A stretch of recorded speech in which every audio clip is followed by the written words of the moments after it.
నాకు అప్పుడప్పుడు అనిపిస్తుంటదోలా పాపం ఈ తొవ్వల మీద అడుక్కునేటోళ్లకు సర్కారోళ్ళు ఏదన్నా పని కల్పించి అండగా నిలిస్తే మంచిగుంటది కదా అని. కానీ ఆడేకాలు ఆడకమానది పాడేనోరు పాడకుండదు అన్నట్టు అడుక్కునేటోళ్ళు అడుక్కోకుంటుండరోలా. కావాలంటే మీరే చూడుండ్రి, గీడు అక్క అడుక్కునే ఆడోళ్ళకి బంపర్ ఆఫర్ ఇచ్చి ఎట్లా షాక్ తిన్నదో.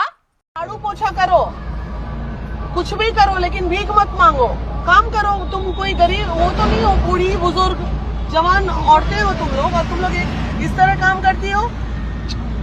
बताओ, छोटा छोटा बच्चा को धूप में लेके इस तरह अच्छा लग रहा है?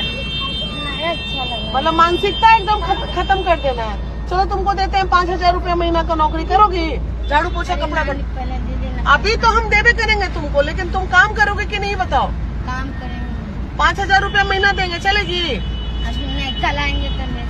ఓర్ని పిలిచి పిల్లనిస్తే ఏదో తక్కువైంది అన్నట్టే ఉన్నది కదా ఈ అడుక్కునేటోళ్ళ కథ చూస్తంటే. ఈ ఎండల్లా తొవ్వ మీద చిన్న పుల్లగాండ్లను ఎత్తుకొని అడుక్కుంటా తిప్పల పడతాండ్రని పాపమని గీ అక్కవోలో కొలువు పెట్టించి 5,000 జీతం ఇత్తనని ఆఫర్ ఇస్తే లే బిచ్చమే కావాలని అక్కకు షాక్ ఇచ్చిండ్రు. మస్తు కోపం వచ్చినట్టున్నది గాని అక్కకు కంట్రోల్ చేసుకొని వాళ్ళు గోరినట్టే బిచ్చమేసి మీరు మారరు గాక మారరు అన్నట్టే ఆ నుంచి కదిలింది. అయినా అడుక్కునుట్లో వేలు సంపాదించే గిసొంటోళ్ళు 5,000 జీతం ఏడ మొదలైతది చెప్పుండ్రి. ఏదేమైనా అనుభవం ఉన్న వృత్తిని ఎవరు ఇడిచిపెడతారులా.